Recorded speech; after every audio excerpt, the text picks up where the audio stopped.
नमस्कार दोस्तों, आपके अपने YouTube channel B positive classes पर आपका हार्दिक स्वागत है, हार्दिक अभिनंदन है। जैसा कि हमने पिछले वीडियो में हमने पढ़ा था 10th क्लास की जो साइंस की बुक है उसमें हमने ह्यूमन सिस्टम पढ़ा था। ह्यूमन सिस्टम में हमने पढ़ लिया था पाचन तंत्र। पाचन तंत्र पढ़ लिया था, तो पाचन तंत्र में हमने स्टार्ट कर दिया था सबसे पहले पाचन तंत्र, डाइजेस्टिव सिस्टम।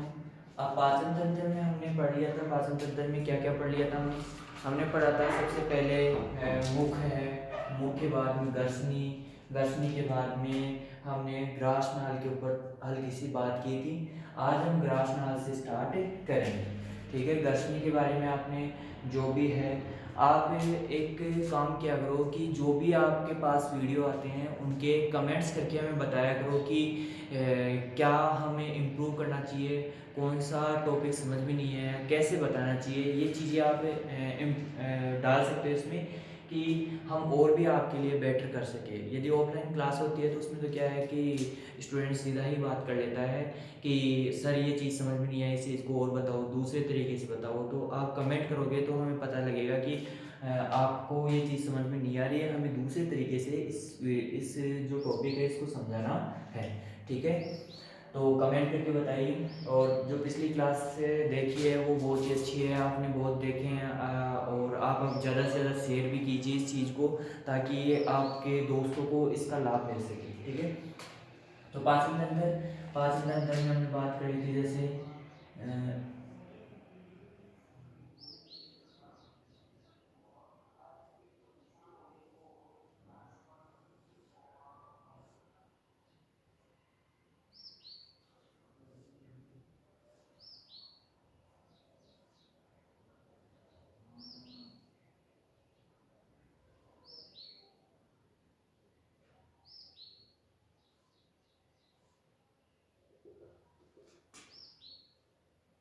यहाँ तक हमने पढ़ लिया था।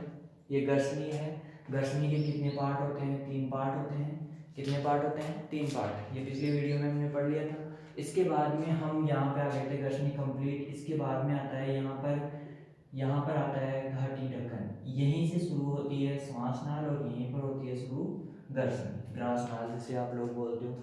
आगे की तरफ आपको मैंने पिछली वीडियो में बता दिया था कि आगे की तरफ तो क्या पाई जाती है? श्वास नाल।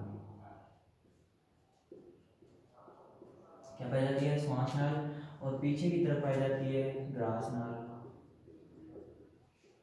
क्या पाई जाती है? ग्रास नाल पाई जाती है, ठीक है। और ग्रास नाल के जस्ट ऊपर, यानी कि गर्सनी के जस्ट नीचे की तरफ, यहाँ पे पाया जाता है एक उत्तकों का बना घाटी ढक्कन, जिसे हम बोलते हैं एक पल्ला पाया जाता है। क्या पाया जाता है? जिसे घाटी ढक्कन बोलते हैं। क्या बोलते हैं? घाटी ढक्कन, एपिग्लोटिस जिसे इंग्लिश में बोलते हैं, ग्रासनाल, ओसोफेगस, ठीक है। अब इसके बाद में ये नीचे जाकर किसमें खुलता है? आमाशय में। किसमें खुलता है? आमाशय में। आमाशय की संरचना हमने बनाना सीख ली थी। कैसे बनाते हैं? इस प्रकार से, ये जे आकार का होता है। कैसे होता है? जे आकार का। अब हम इसकी बात कर लेते हैं ग्रासनाल की। ग्रासनाल की जो लंबाई होती है वो 25 सेंटीमीटर होती है। इसकी जो इसके अंदर जो भोजन की गति होती है वो कर्मानुकुंचन गति होती है। कौन सी गति होती है? इसकी जो गति है वो कैसी होती है? कर्मानुकुंचन।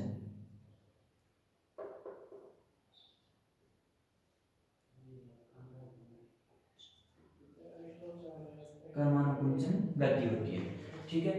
अब इसके बाद में हम बात करते हैं, इसके अंदर कुछ श्लेष्मी कोशिकाएं, श्लेष्मीय कोशिकाएं पाई जाती है। क्या पाई जाती है? श्लेष्मीय कोशिकाएं,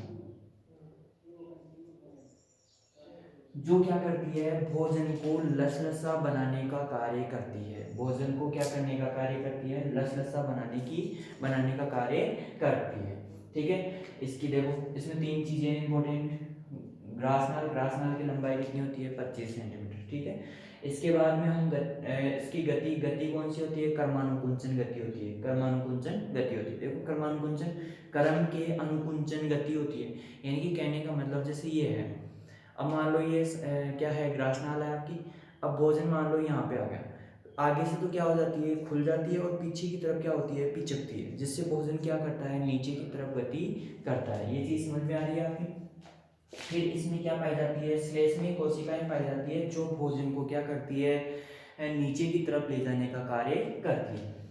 अब इसके बाद में इसका कार्य, अब इसका कार्य देखेंगे, कार्य देखेंगे तो कार्य क्या होता है इसका। देखो ये कहाँ से स्टार्ट होती है, गर्शनी के नीचे वाले हिस्से से, गर्शनी के लास्ट वाले या नीचे वाले हिस्से से स्टार्ट होती है, और अंत कहाँ होता है इसका, आमाशय के कौन सा भाग होता है, ये पिछले वीडियो में हमने बात करी थी, आमाशय में खुलती है। कहाँ पे खुलती है, आमाशय में खुलती है, यहाँ पर, यहाँ खुल जाती है आमाशय में। यहाँ से लेकर यहाँ तक की इसकी लंबाई 25 सेंटीमीटर, गति कर्मानुकुंचन गति होती है इसके अंदर भोजन की, किसकी, भोजन की। श्लेष्मीय कोशिकाएं पाई जाती है, जो क्या कार्य करती है, इसके अंदर भोजन को लसलसा चिकना बनाने का कार्य करती है। इसके बाद में इसका कार्य, कार्य क्या होता है, भोजन को गर्शनी से आमाशय तक, आमाशय तक पहुंचाने का कार्य करती है। क्या करती है, पहुंचाने का कार्य करती है। क्लियर है ये चीज।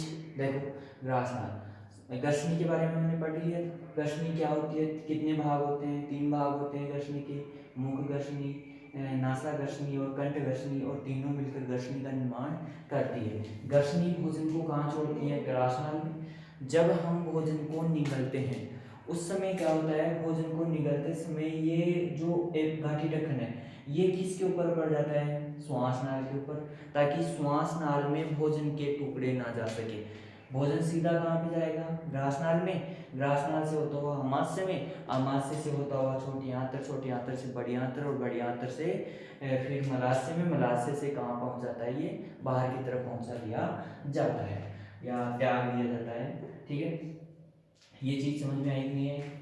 इस चीज़ को आप वीडियो को रोक कर आप अच्छे से बना सकते हो। ये जो भी मैंने लिखा है ये पूरी एक 4 लाइन में कंप्लीट हो जाएगा। गति कौन सी पाई जाती है ग्रासनाल में, कर्मानुकुंचन गति पाई जाती है, श्लेष्म में कोशिकाएं पाई जाती है जो भोजन को लसलसा बनाती है। इसके बाद में कार्य, भोजन गर्शनी से आमाशय तक पहुंचाने का कार्य करती है। ये केवल क्या कार्य करती है, भोजन को गर्शनी से लेकर, जो गर्शनी है उससे लेकर आमाशय तक पहुंचाने का कार्य करती है। यहाँ तक समझ में आ गया होगा, मैं आशा करता हूँ इस चीज़ को आपने अच्छी तरह समझ लिया होगा। और नहीं समझ में आ रहा है तो इस चीज़ को आप कमेंट में बताइए हमें कि सर हमें ये चीज़ समझ में नहीं आई कि ये कैसे होती है, ये क्या है। इसके बारे में मुझे आशा है कि ये चीज़ मैंने अच्छे से बताई है, लेकिन फिर भी समझ में नहीं आई तो इस चीज़ को आगे आप कमेंट बॉक्स में बता सकते हो। ठीक है, इसके बाद में आ जाता है आपका आमाशय। क्या आ जाता है, आमाशय। ठीक है, यहाँ पर आ जाता है आमाशय। ये क्या है, आमाशय। देखो आमाशय आ जाता है, आमाशय के बारे में हम पढ़ते हैं तो आमाशय की सबसे पहले है संरचना देखते हैं। क्या है, संरचना। अब इसकी यहाँ पर कर लेते हैं हम आमाशय, आमाशय की संरचना क्या है, संरचना, संरचना होती है जे आकार। कैसी होती है, जे आकार। लग रहा है ऐसे लग रहा है, जे आकार की होती है। कैसे होती है, जे आकार की। अंग्रेजी वर्ड है अक्सर है उसके, जे आकार की होती है। ठीक है, अब देखो, देखो आपको ये चीज ध्यान होनी चाहिए। ग्रासनल, ग्रासनल आपको पता है कहाँ से, गर्शनी से स्टार्ट होती है। जो आपका वक्षस्थल है, वक्षस्थल इसके बीच में से होती हुई कहाँ पे पहुंच जाती है, मध्य पटल के पीछे की ओर। मध्य पटल डायफ्राम होता है, ये श्वसन तंत्र होता है, इसका भाग होता है डायफ्राम।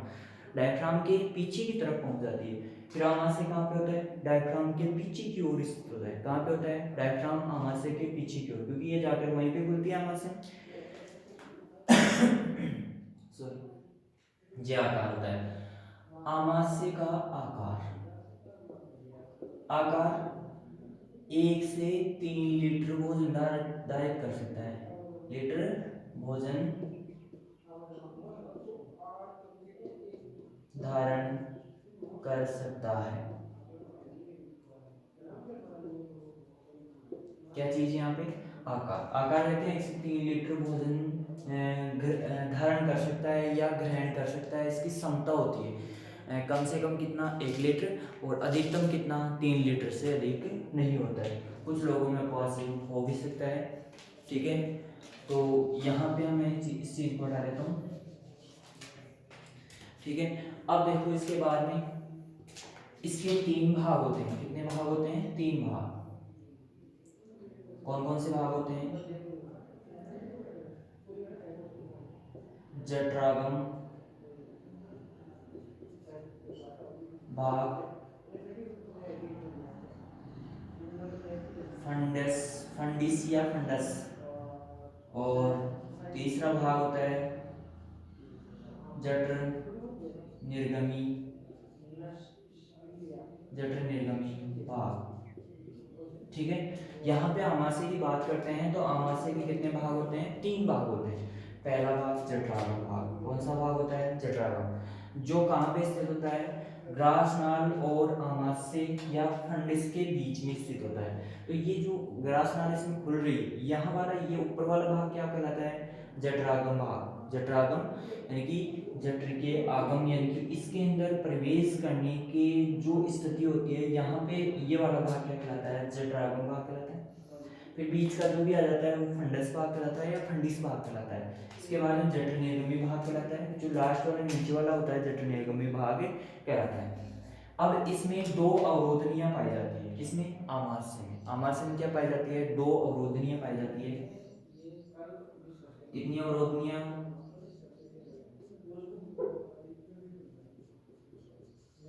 कितनी अवरोधनियां पाई जाती है? 2।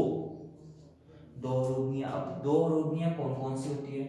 इसके अंदर 2 अवरोधनियां होती है। एक तो होती है ग्रास नली अवरोधनी, ग्रास नाल अवरोधनी, यानी कि यहाँ पे पाई जाती है। अब यहाँ पे जो अवरोधनी पाई जाती है, भोजन को नीचे तो आने देती है, भोजन को नीचे तो आने देती है, लेकिन वापस ऊपर नहीं जाने देती। क्या नहीं जाने देती? वापस ऊपर नहीं जाने देती। इसका मतलब क्या हुआ कि आपको पता है कि आमाशय का वातावरण कैसा होता है?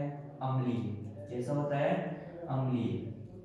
वातावरण कैसा होता है? अम्लीय। और अम्लीय किस कारण होता है?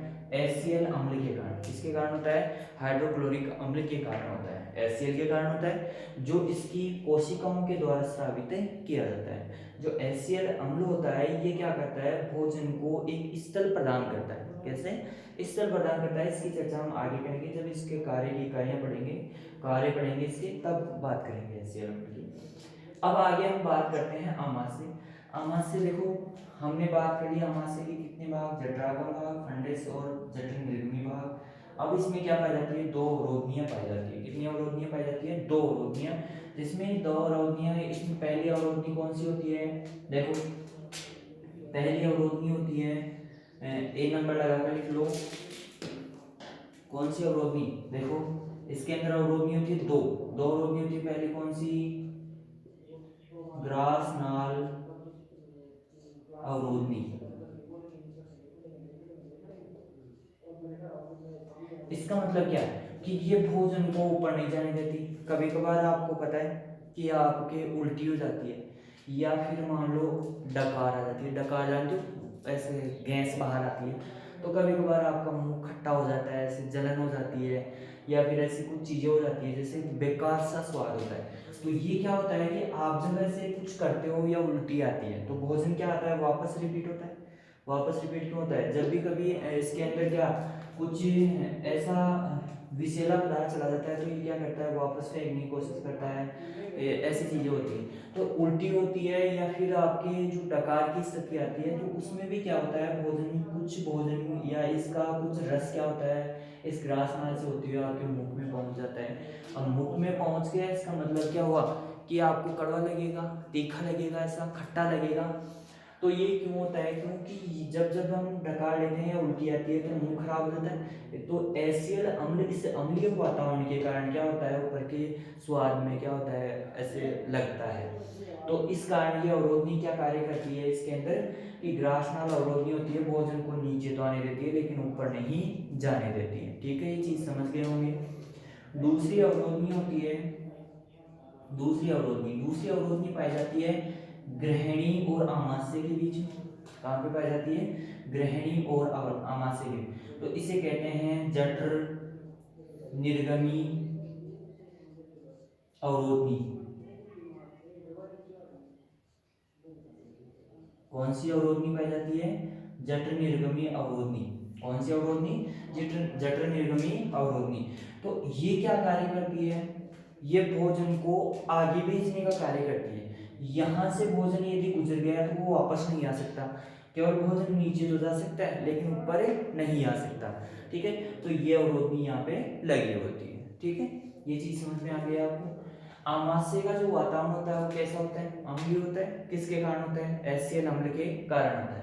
ठीक है, ये चीजें समझ में आ गई। मुझे आशा है कि आमाशय के बारे में पूर्ण रूप से आप समझ गए होंगे। ठीक है, या नहीं समझ पाए तो वापस से रिपीट करके वीडियो को देख लेंगे। ठीक है, इसके बाद में आमाशय है। आमाशय के बाद में आपके आता है छोटी आंत्र। कौन सी आंत्र? छोटी आंत्र।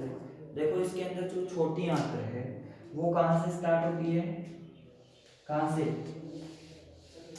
अरे कहां से स्टार्ट होगी? जठर निर्गमी भाग से स्टार्ट हो जाती है। यानी कि जो ये अवरोधनी लगी है इसके नीचे से कौन स्टार्ट हो गई? छोटी आंत्र। ठीक है, ये हमने कल पढ़ लिया था, पिछले वीडियो में पढ़ लिया था हमने। ठीक है, इसको मैं हटा देता हूँ। आमाशय हो गया। आमाशय के बाद में थोड़ा सा आमाशय को थोड़ा छोटा बना देता हूँ ताकि नीचे पूरा आ जाए। यहीं से स्टार्ट कर देते हैं यहाँ पे। अब देखो यहाँ से हो जाती है छोटी आंत्र स्टार्ट। अब हमने पिछले वीडियो में बात की थी कि छोटी आंत्र के भी 3 भाग होते हैं। कितने भाग होते हैं? 3 भाग होते हैं। अब 3 भाग होते हैं तो 3 भाग कौन कौन से होते हैं इसकी भी हमने चर्चा कर ली थी। किसकी चर्चा की थी हमने? तीनों भागों के नाम की। अब जो 3 भाग होते हैं कौन कौन से भाग होते हैं? देखो इसके अंदर सॉरी सबसे पहले आता है इसका ग्रहणी। यहाँ पर आ गया ये वाला भाग होता है ग्रहणी। कौन सा भाग है? ग्रहणी। ग्रहणी वाला जो भाग होता है वो किससे जुड़ा होता है? सबसे पहले तो हम बात करें तो आमाशय की जठर निर्गमी भाग से शुरू होकर, जठर निर्गमी भाग से शुरू होकर ये अग्रसूत्रांत तक लगा होता है। ये छोटी सी नलिकाकार संरचना होती है। अब यहाँ पर मैं लिख देता हूँ छोटी आंत्र। ये आमाशय हो गया। कौन सी? छोटी आंत्र। और छोटी आंत्र के 3 भाग होते हैं। अब इसकी लंबाई बात कर लेते हैं। किसकी लंबाई? लंबाई होती है 7 मीटर। इसकी लंबाई लगभग कितनी होती है? 7 मीटर होती है। कितनी मीटर होती है? 7 मीटर। ठीक है, यहाँ पे हमने बात कर ली थी छोटी आंत्र का सबसे पहला भाग कौन सा? ग्रहणी। और ये ग्रहणी सबसे छोटा भाग होता है। कौन सा भाग होता है? सबसे छोटा। किसका? छोटी आंत्र का सबसे छोटा भाग होता है। सबसे छोटा भाग होता है। इसके बाद में आता है अग्रसूत्रांत। कौन सा भाग आता है?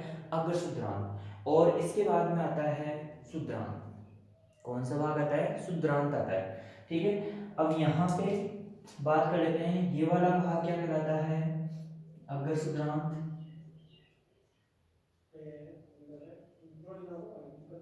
अग्रसूत्रांत। ठीक है, और फिर आता है सूत्रांत। सूत्रांत। ठीक है, यानी कि यहाँ पे देखो छोटी आंत्र होती है। इसमें सबसे इसका प्रमुख कार्य है या इसका इंपॉर्टेंट काम देखिए तो इसमें सबसे ज्यादा पाचन और अवशोषण इसी भाग में होता है। जो भोजन का सबसे ज्यादा पाचन होता है और अवशोषण होता है वो इसी भाग में। और सबसे इसका प्रमुख कार्य होता है अवशोषण करना। क्या करना? जो भी भोजन पच जाता है, जो भी भोजन पच जाता है उसमें सबसे ज्यादा पाचन और अवशोषण होता है इसी भाग में। और इसमें भी एक चीज नोट लगाकर लिख लो आप, यहाँ पे नोट लगाकर, एंजाइमिक पाचन। एंजाइमिक पाचन। जो एंजाइमिक पाचन होता है वो कौन से भाग में होता है? ग्रहणी में। क्योंकि हमने पिछली वीडियो में बात की थी कि जो आपका पित्ताशय है, अग्नाशय है और बाकी जो यकृत है, ये सारी ग्रंथियां कहाँ पे आकर खुलती है? ग्रहणी वाले भाग में। तो ये ग्रंथियां हैं, ग्रंथियां क्या करती है? एंजाइम स्रावित करती है। क्या स्रावित करती है? एंजाइम स्रावित करती है, या रासायनिक भी लिख सकते हो, रासायनिक पाचन। कौन सा पाचन? रासायनिक पाचन। सर्वाधिक सर्वाधिक कहाँ पे होता है? ग्रहणी, छोटी आंत्र के कौन से भाग में? ग्रहणी में। और ग्रहणी सबसे छोटा भाग होता है। क्या भाग? कौन सा भाग होता है? सबसे छोटा भाग। अब आ जाती है अग्र सुद्रांत। कौन सा भाग आ जाता है? अग्र सुद्रांत। इसमें भोजन का सबसे ज्यादा अवशोषण होता है। क्या होता है? अवशोषण। पाचन सबसे ज्यादा कहाँ पे होगा? ग्रहणी में। एंजाइम रासायनिक दृष्टि से देखें तो कहाँ पे रासायनिक या एंजाइमिक जो पाचन होता है वो कहाँ पे होता है? ग्रहणी में होता है। इसके बाद में आ जाती है अग्र सुद्रांत। अग्र सुद्रांत में क्या होता है? जो भी भोजन पच जाता है उसका क्या किया जाता है? अवशोषण किया जाता है। क्या किया जाता है? अवशोषण किया जाता है। अब देखो इसके बाद में आता है शुद्रांत। शुद्रांत में भी क्या किया जाता है? वही कार्य किया जाता है। इसके अंदर जो पाचन होता है उस वही किया, सॉरी, अवशोषण किया जाता है। क्या किया जाता है? अवशोषण। अवशोषण किसका किया जाता है? जो ये पित्त लवण होते हैं और जो एंजाइम होते हैं, पित्त लवण और एंजाइम, यानी कि यहाँ पे एंजाइमिक पाचन होता है। इन जो पित्त लवण किसके द्वारा छोड़े जाते हैं? शुद्रांत। शुद्रांत का कार्य क्या होता है? पित्त लवण व एंजाइमों का अवशोषण। अवशोषण कौन से भाग में किया जाता है? शुद्रांत्र वाले भाग में किया जाता है। कौन से भाग में किया जाता है? शुद्रांत्र वाले भाग में किया जाता है। यहाँ पे छोटी आंत्र कंप्लीट हो गई है। देखो सबसे पहले ग्रहणी। ग्रहणी में रासायनिक या एंजाइमिक पाचन सबसे ज्यादा कौन से भाग में होता है? ग्रहणी में होता है। इसके बाद में अवशोषण सबसे ज्यादा अग्र शुद्रांत्र में। कौन से भाग में? अग्र शुद्रांत्र में होता है। फिर इसके बाद में शुद्रांत्र। शुद्रांत्र में होता है, शुद्रांत्र होती है उसमें होता है कौन सा पाचन होता है? शुद्रांत्र में होता है कि पित्त लवण और एंजाइमों का क्या किया जाता है? अवशोषण किया जाता है। यानी कि इसमें जो पाचन होना, अवशोषण होना है वो हो गया। इसके बाद में क्या होता है? शुद्रांत्र में आकर क्या होता है? पित्त लवणों का और एंजाइमों का क्या कर लिया जाता है? अवशोषण कर लिया जाता है। ठीक है, यहाँ तक ये छोटी आंत्र कंप्लीट हो गई आपकी। ठीक है, इसके बाद में आती है बड़ी आंत्र। कौन सी आंत्र आती है? बड़ी आंत्र। इस चीज को आप अलग अलग भी नोट डाउन कर सकते हो। यहाँ पे ग्रहणी ये चीज नोट चित्र बनाकर इसके ऊपर लिख लो सारी चीजें। फिर इसके बाद में ग्रासनाल के बाद में फिर आमाशय की, फिर आमाशय के बाद में छोटी आंत्र, फिर अब बड़ी आंत्र आएगी। तो बड़ी आंत्र के बारे में अलग अलग नोट डाउन करके लिख सकते हो, अलग अलग चित्र बनाकर लिख सकते हो। और चित्र आपको बनाने ही है। सबसे ज्यादा जितनी प्रैक्टिस चित्रों से करोगे उतना ही ज्यादा याद होगा आपको, उतना ही ज्यादा अच्छे से समझ में आएगा। यदि चित्र समझ में आ गया तो हर चीज समझ में आ जाएगी। चलो अब छोटी आंत्र कंप्लीट हो गई। अब चलते हैं बड़ी आंत्र की ओर। कौन सी आंत्र की ओर? बड़ी आंत्र की ओर। जिसे आप लोग क्या बोलते हो? वधांत्र। ठीक है, अब यहीं से जैसे ही बड़ी आंत्र में प्रविष्ट होते हैं, बड़ी आंत्र में प्रविष्ट होते हैं तो यहाँ पे क्या पाई जाती है? अंधनाल पाई जाती है। कौन सी नाल पाई जाती है? अंधनाल। ये बड़ी आंत्र का फर्स्ट भाग है। कौन सा भाग है?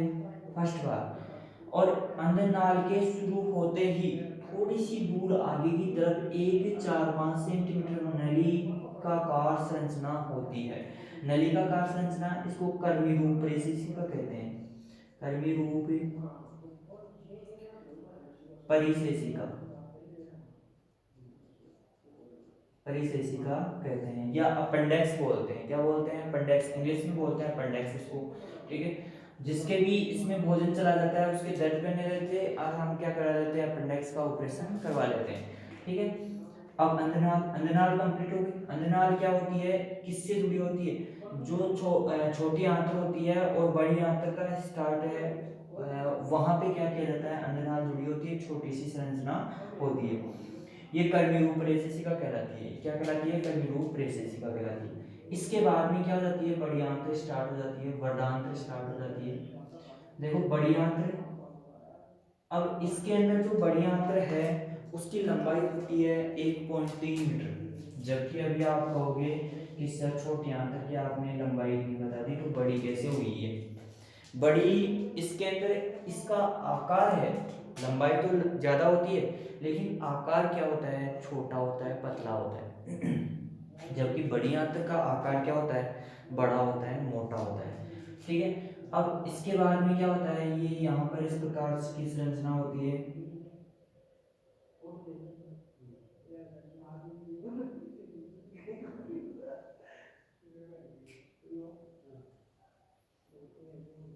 और हमने जैसे पढ़ लिया था, ये कौन सा भाग है, पहला भाग, बड़ी आंत का पहला भाग। अब दूसरा भाग होता है, वो होता है वर्धांत्र। क्या होता है, वर्धांत्र। कौन सा भाग होता है, वर्धांत्र होता है। कौन सा भाग होता है, वर्धांत्र होता है। ठीक है, वर्धांत्र होता है, उसके अंदर, वर्धांत्र के अंदर हम बात करते हैं तो वर्धांत्र के 4 भाग होते हैं। क्या होते हैं, 4 भाग। वर्धांत्र होता है, उसके 4 भाग होते हैं, वर्धांत्र के 4 भाग। यहाँ पे मैं इस वर्धांत्र को दूसरा भाग हो गई, पहला तो ये हो गया और दूसरा ये हो गया, अंधनाद पहला, दूसरा वर्धांत्र। वर्धांत्र के कितने भाग, 4 भाग। आरोही वर्धांत्र, देखो आरोही, आरोही का मतलब चढ़ने वाली, ये ऊंची ऊंचाई में चढ़ रही है, ऊपर की तरफ आ रही है, ऐसे ऊपर की तरफ आ रही है, तो ये क्या होगी, आरोही वर्धांत्र होगी। फिर ये अनुप्रस्थ, कौन सी, अनुप्रस्थ वर्धांत्र, अनुप्रस्थ वर्धांत्र हो गए। इसके बाद में आरोही अनुप्रस्थ वर्धांत्र हो गए। इसके बाद में हम नीचे की तरफ आ रहे हैं तो ये कौन सी हो गई, अवरोही,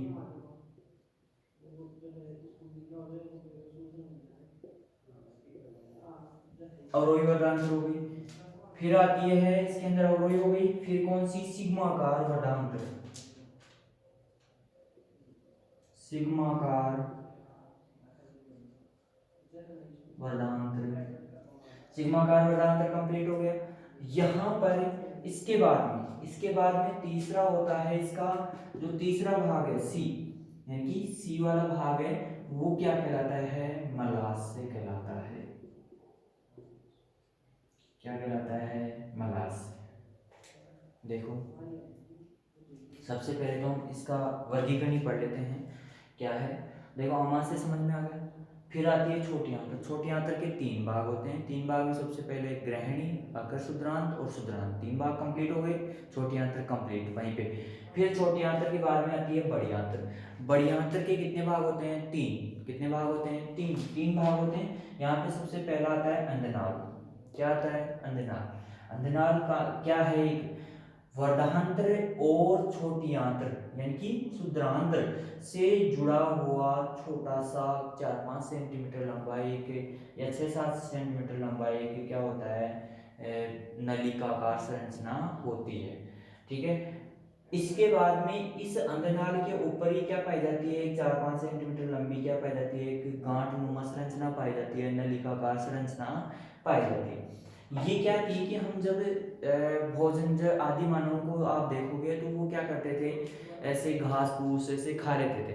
तो घास फूस खाते थे तो उसमें घास फूस में क्या होता था, सेलुलोज होता था। जो भी घास है या पेड़ की पत्तियां हैं, टहनियां हैं, इनके अंदर क्या होता है, सेलुलोज होता है। लकड़ी होती है, लकड़ी उसमें सेलुलोज की मात्रा अधिक होती है। तो सेलुलोज के पाचन के लिए ये कर्मी रूप रेशेशिका उपस्थित थी। लेकिन जैसे जैसे मानव विकसित हुआ तो वैसे वैसे इसने घास फूस खाना बंद कर दिया, भोजन जो भी था उसको पका कर खाना शुरू कर दिया। तो इस वजह से सेलुलोज वाली चीज़ें न खाने के कारण क्या हुआ, ये आज कर्मी रूप रेशेशिका के रूप में या अपेंडिक्स के रूप में शेष बची हुई अपवाद स्वरूप एक संरचना है। ठीक है, आपको पता है कि जिससे भी चीज़ का हम उपयोग नहीं करते हैं वो धीरे धीरे विलुप्त हो जाती है, विलुप्त हो जाती है। यानी कि जैसे हमारे, आपने सुना होगा, हम बंदर हमारे पूर्वज थे तो बंदरों की पूंछ होती है, लेकिन आजकल हमारे पूंछ नहीं है, तो पूंछ क्या हुई, विलुप्त हो गई। जैसे पशुओं के कान लंबे लंबे होते हैं, तो पशुओं के कान किस काम में आते थे, मक्खियाँ उड़ाने में आँखों की, और किसी चीज़ को ऐसे सुनने के लिए ऐसे। लेकिन आज हमारे कान छोटे हैं, क्यों है, क्योंकि हमारे कान भी लंबे थे लेकिन आजकल इनका उपयोग कम होने के कारण क्या हो गए, विलुप्त हो गए, ये छोटे हो गए। ठीक है, तो ऐसे विलुप्त हो रही है ये। और आने वाले लगभग जो भी है आने वाला जो समय है उसमें क्या हो जाएगा, ये पूर्ण रूप से विलुप्त हो जाएगी, अपेंडिक्स नहीं पाई जाएगी किसी भी मनुष्य में, ठीक है, धीरे धीरे विलुप्त हो जाएगी। अन्ननाल समझ में आ गया। अन्ननाल के बाद में आता है वर्णांतर। क्या आता है? वर्णांतर। किसके? बड़ी आंत्र के भाग है ये तीनों। किसके भाग है? बड़ी आंत्र के। बड़ी आंत्र, ठीक है, यहाँ तक समझ में आ गया। बड़ी आंत्र, बड़ी आंत्र, वर्णांतर। वर्णांतर के चार भाग होते हैं, आरोही वर्णांतर, अनुप्रस्थ वर्णांतर, अवरोही वर्णांतर और सिग्माकार वर्णांतर। अब देखो इनमें इनकी लंबाई टोटल कितनी है बड़ी आंत्र की? 1.3 मीटर। कितनी है? 1.3 मीटर। 1.3 मीटर लंबाई है, जबकि छोटी आंत्र की 7 मीटर है। कितनी है? 7 मीटर लंबाई है इसकी, ठीक है। आरोही वर्णांतर, ठीक है, ये 15 सेंटीमीटर लंबी होती है, ठीक है। अवरोही वर्णांतर, सॉरी अनुप्रस्थ वर्णांतर होती है, ये 50 सेंटीमीटर लंबी होती है। कितनी होती है? 50 सेंटीमीटर। बोल रहा हूँ, मीटर नहीं बोल रहा, क्या बोल रहा हूँ? सेंटीमीटर, ठीक है। देखो ये कितनी होती है? 50 सेंटीमीटर। ये कितनी होती है? सॉरी, ये होती है 40 सेंटीमीटर। हाँ, 40 सेंटीमीटर। और ये होती है 25 सेंटीमीटर लंबी होती है। कितनी होती है? 25 सेंटीमीटर लंबी होती है, ठीक है। देखो इसके अंदर हम बात करें वर्णांतर। वर्णांतर के अंदर होती है आरोही वर्णांतर, और इसके अंदर होती है अवरोही, सॉरी, अवरोही वर्णांतर हो गई, अनुप्रस्थ वर्णांतर, अवरोही और सिग्माकार वर्णांतर पाई जाती है। इनकी संरचना इस प्रकार होती है, 15 सेंटीमीटर होती है, 50 सेंटीमीटर, और इसके बाद में 25 और 40, सॉरी, ये 25 और ये 40 है। ये 25 सेंटीमीटर है और ये कितनी है? 40 सेंटीमीटर, ठीक है। इसके बाद में हम बात करते हैं मलाशय की। मलाशय किसका भाग है? बड़ी आंत्र का भाग है। किसका भाग है? बड़ी आंत्र का। देखो मलाशय, मलाशय का जो अंतिम 3 सेंटीमीटर भाग होता है वो क्या कहलाता है? गुदानाल कहलाता है। क्या कहलाता है? गुदानाल। इसमें क्या पाया जाता है? अंतिम 3 सेंटीमीटर का जो भाग होता है वो क्या कहलाता है? गुदानाल कहलाता है। क्या कहलाता है? गुदानाल कहलाता है। गुदानाल कहलाता है, ठीक है। और इसका अंतिम भाग, गुदानाल का अंतिम भाग जो बाहर की तरफ खुलता है वो क्या कहलाता है? गुदा कहलाता है। क्या कहलाता है? गुदा कहलाता है, ठीक है। तो यहाँ पे हम समझ लेते हैं इस चीज को इस प्रकार से, इस प्रकार से। अब देखो ये क्या है? गुदानाल, अंतिम 3 सेंटीमीटर गुदानाल। ये मलाशय आ गया, यहाँ पर क्या आ गया? मलाशय।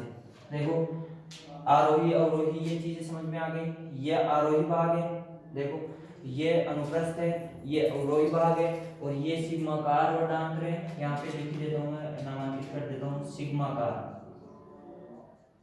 सिग्माकार वर्णांतर, वर्णांतर, ठीक है, वर्णांतर हो गया, ठीक है। इसके बाद में क्या होता है? इसके बाद में हम यहाँ पे बात करते हैं सिग्माकार वर्णांतर हो गया, ये अवरोही, अवरोही, ये आरोही, यहाँ पे बात कर लेते हैं, और ये कौन सा हो गया? अनुप्रस्थ हो गया, ठीक है। इसके बाद में हम बात करते हैं किसकी? सिग्माकार वर्णांतर कंप्लीट हो गया। इसके बाद में आता है मलाशय। मलाशय तीसरा भाग होता है बड़ी आंत्र का, फिर गुदानाल, और फिर अंतिम जो भाग होता है वो क्या होता है? गुदा होती है, जिसके द्वारा भोजन को बाहर त्याग दिया जाता है, अपशिष्ट के रूप में भोजन को बाहर त्याग दिया जाता है। अब जो गुदानाल होती है इसके अंदर दो संवर्णियां होती है। संवर्णियां मतलब अवरोधनियां भी बोल सकते हो इसको। क्या होती है? दो अवरोधनियां होती है, एक होती है अंतर संवर्णी और एक होती है बहिसंवर्णी। देखो यहाँ पे पाई जाती है अंतर संवर्णी, अंतर संवर्णी, अंतर संवर्णी, और ये होती है ये बहिसंवर्णी, बही सवर्णी। क्या पाई जाती है? बही सवर्णी पाई जाती है, ठीक है। तो अंतःस्रवणीय और बहिःस्रवणीय होती है, ये जो अपशिष्ट होता है उसको निष्कासित करने में सहायक होती है। ठीक है, यहाँ तक आपको कोई दिक्कत नहीं है। मुझे लगता है कि आप वीडियो को एक बार रिपीट करके देखोगे तो और भी अच्छा लगेगा, इसको समझ में अच्छा आएगा। ये चीज़ें मैं एक बार फिर से रिपीट कर देता हूँ कि कौन सा भाग सबसे पहले आता है, फिर इसके बाद में कौन सा आता है। सबसे पहले आता है मुख, मुख के बाद में आती है गर्सनी, गर्सनी के बाद में आती है ग्रासनाल, ग्रासनाल के बाद में आता है अमाशय, अमाशय के बाद में छोटी आंत्र, छोटी आंत्र के 3 भाग होते हैं, और फिर आ जाती है बड़ी आंत्र, बड़ी आंत्र के 3 भाग होते हैं, जिसमें पहला है अंधनाल, अंधनाल के ऊपर क्या पाई जाती है, कर्मी रूप रेसिसिका पाई जाती है। फिर होती है वर्धांत्र, वर्धांत्र के 4 भाग होते हैं, आरोही वर्धांत्र, अनुवर्त वर्धांत्र, अवरोही वर्धांत्र और सिग्माकार वर्धांत्र। इसके बाद में आती है मलाशय, और मलाशय जो है, मलाशय का जो अंतिम 3 सेंटीमीटर का भाग होता है वो क्या कहलाता है, गुदानाल कहलाता है, और जो गुदानाल का अंतिम भाग होता है वो क्या कहलाता है, गुदा कहलाता है। और इसके अंदर जो अंतिम गुदानाल होता है उसके अंदर क्या पाई जाती है, संवर्णीय पाई जाती है, अंतःसंवर्णीय और बहिःसंवर्णीय। अंतःसंवर्णीय कौन सी होती है, और अंदर की तरफ जो संवर्णीय होती है और जो बाहर की तरफ संवर्णीय होती है बहिःसंवर्णीय, ये दोनों क्या कार्य करते हैं, इनका कार्य क्या होता है इनका, कि ये जो भी अपशिष्ट त्यागा जाता है उसको नियंत्रित करती है। ठीक है, धन्यवाद। और इस चीज़ को आप ज़्यादा से ज़्यादा शेयर कीजिए ताकि इस वीडियो का अन्य विद्यार्थी भी लाभ ले सके, और लाइक का बटन दबाइए और तथा कमेंट करके हमें बताइए कि किस प्रकार से आपकी जो भी समस्या है उस चीज़ को कमेंट करके बता सकते हो आप लोग। ठीक है, धन्यवाद।